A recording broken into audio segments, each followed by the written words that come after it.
long time no talk. Whew, it's a whole new year. I know I have a lot of updating to do, and I will on this video. And then I also put out a little question and answer thing on my Instagram, so I'll go over some of those questions as well during this video. It is the first day of pre-planning. We moved around our furniture completely, and I didn't record any of it just because it was a lot going on, but I will give a tour of what we did get done today, and then hopefully record a couple more things for actual digging into the stuff tomorrow. Okay, so I know it's been a very long time, like I said before, and I think I kind of said that I was feeling a little overwhelmed. Like, it just gets to be a lot. Like, I mean, you guys know you're in the classroom and there's so much going on, and you just have a never-ending to-do list, and recording is very difficult to do because there's, you know, paras in the room and there's kids in the room, and I have a classroom next door and it's loud over there, and I only get one break for lunch for 30 minutes and one break for when the kids go to the playground, and then if it's raining then I don't get that, so it's just hard to fit it all in. I still like to do it because I like to show you guys what we're doing, and it's a nice hobby for me to do as well, but just everything became to be a lot and I just needed a little break. So we'll see how this year goes. I'm gonna try my best to continue to make weekly videos, but if I need a break, I told myself that that's okay, and I'm gonna take the break because that's what needs to happen. So moving right along, I'm going to go through some of the questions that I got on my Instagram. I gotta grab my phone real quick. Okay, I took a screenshot of them. The first question is, which one are your learning centers versus your free play centers?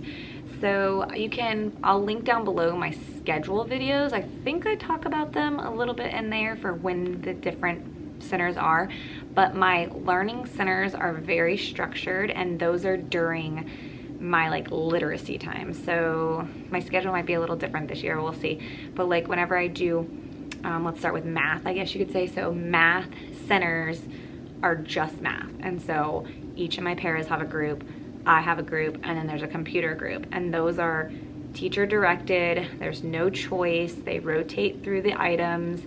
And I mean, it's play, it's still fun, games and stuff, but it's not like blocks and housekeeping and stuff like that. It's very structured.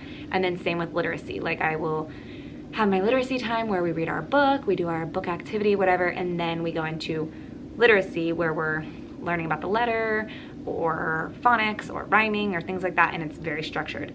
No choice, it's a rotation chart, very similar to what they're gonna see in kindergarten, except when they get into kindergarten, they might go to like the phonics center, and then they can choose what they want to do to show their phonics, like use magnets or use whiteboards or whatever. So it's kind of like the step under that, but getting them ready for that. Then for my play centers, I do that twice, or last year I did it twice because it's like an hour time frame, but I broke it up because of my lunch. So we did 30 minutes of play centers before lunch and then 30 minutes of play centers after lunch. And that is choice. So that's gonna include dollhouse, looking around, kitchen, blocks, cars, sensory, Play-Doh, fine motor, like table toy type things, different things like that. Even library, like even though library is kind of like a learning one, sometimes we open that up and then they go over there and they get to play with different puppets and stuff like that. So, and we don't open all of those up either every day. Like I have them on my screen and my schedule video. On my screen I show all the play centers, and then I'll circle like 5 or 6 depending on how many kids are there, because if you open up everything, then kids aren't going to be interacting, because there could be one kid at blocks playing by themselves, and that's not what we want. So anyway, so I hope that clarifies that a little bit. Question 2 is must-haves for first-year pre-K teachers. That is a loaded question because, whoa, as a first-year teacher, I can imagine that you're feeling a little overwhelmed by all the things that you need. So my best advice would be definitely get into your room first, look at what you already have, and then build from there. Definitely do wish lists, ask your neighbors for toys and things like that, like community yard sales, stuff like that. But I do have a video of like top 10 pre-K items. I'll link that down below. And then I think I have a video of top 10 like teacher items. I can link that down below. I think I did that like 2 summers ago maybe. But I'm like looking around my room to see like what my must-haves. Definitely a laminator, lamination, you definitely need those. Toys, all kinds of toys. Like you don't need like Lakeshore brand new toys right away. You can start with hand-me-downs, even from like kids at your school, older kids. Ask the 5th grade teachers or 3rd grade teachers or whatever, hey, if you guys are getting rid of any toys, blocks, Legos, things like that, please send them in. And you can build from there. Okay, I feel like that question could have so many more details, but maybe a whole video on that later on. This one is also loaded. A lot of these are, but these are good. This one is, what is the most common negative behavior in my classroom? Since I am a blended classroom with like VPK kids that are still first time in school, you know, they haven't been in kindergarten yet, this is their first experience, there are behaviors with those students as well.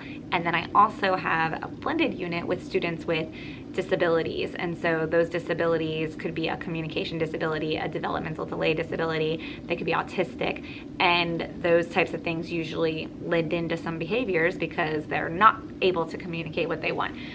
So all children in general, I say the biggest behavior is definitely being told no. They don't hear no very often. So being in a classroom when it's more structured, you know, they cannot go play with blocks all day long. So they have to learn to get around that. And then the behavior that comes out of that is tantrum type behavior, crying, kicking, screaming, things like that. And I would say that those are all typical behaviors. That's normal. Obviously, you don't want them to like think that that's not, obviously we don't want them throwing fits all the time, but in the beginning there's going to be fits, you know, and that's why I have a calm down area, and it's not a timeout. We just take them over there and we say, looks like you're having some big emotions right now, why don't we go over here to this area so that you can calm down, take some time. And then some kids you need to walk away, because if you give them more negative attention, then it's gonna escalate. Some kids need you there to like walk them through. They need a hug, they need like a little stuffed animal, things like that. So every kid's different with how you handle that behavior, but I would definitely say the tantrum type, screaming, crying, all of that is the biggest behavior. We do not have a lot of kids who like, you know, throw things. Like they might throw their toy because they're playing, but not like throw it at you. Like in the older grades, obviously, maybe some bad words, things like that. We don't hear that here. Not very often. All right, the next question, a teacher welcome back gift, and what do teachers really want?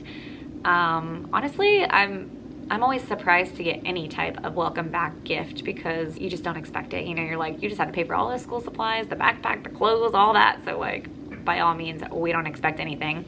I would say that the happiest surprises are a small gift card to Starbucks or Target or Amazon, you know, like small. I'm talking, I've gotten $5 gift cards from Starbucks. I'm like, perfect, that bought my coffee for tomorrow. You know, it doesn't have to be this elaborate thing. I would stay away from like teacher mugs, you know, like coffee mugs that say teacher, because we've been teaching for a long time, so most of us have way too many of those and then it becomes unused, you know. I know a lot of teachers like flare pens, so like a nice set of pens are always good because every new year it's fun to use new pens. So if you're looking for something like that, I think that's pretty much my top gifts. I'm sure other people like other things. Oh, chocolate, candy's always good because sometimes we need a little pick-me-up, you know. I will say some of my parents have even in the past spoiled me with like delivering Starbucks, like asking for my Starbucks order, and then random days throughout the year, hey, I'm gonna get Starbucks, or they already have my order and then they just bring it and show up. So those are really nice. The next question was, well, this one these kind of go together. It was about the cooking, and if you don't know what they're talking about, I have a alphabet cookbook and we cook every week. We did last year and all the years before we cooked on Wednesday. I think this year we're going to cook on Fridays, maybe. And it says, do we do like a cooking activity every week? And yes, so we don't start right away. First 5 weeks of school, we're just getting used to school. We're learning about the whole alphabet, singing the alphabet, singing songs, you know, all of that, playing with letters, not really direct instruction about a letter.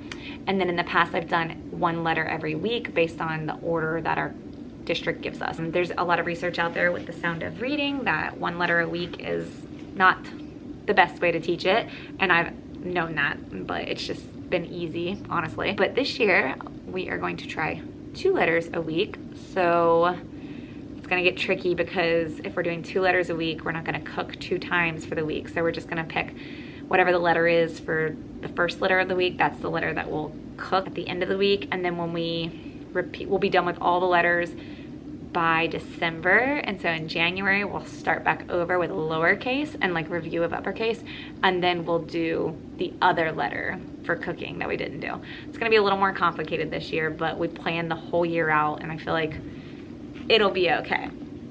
Same with, we do a thing, this is not a question, but we do a thing called show and share on Fridays, where if it was the letter of the week, they would bring in 3 things that start with that letter and then share it with the class, right? So to get around that, we're gonna do show and share until December, and they're gonna bring in 2 things that start, or like maybe 2 or 3 that start with each of the letters, and then when they bring it out, they're gonna say what it is, and then the class can sort it. Does it start with this letter or that letter? So it's kind of cool. And then I don't know what we're gonna do the second half. We haven't gotten that far.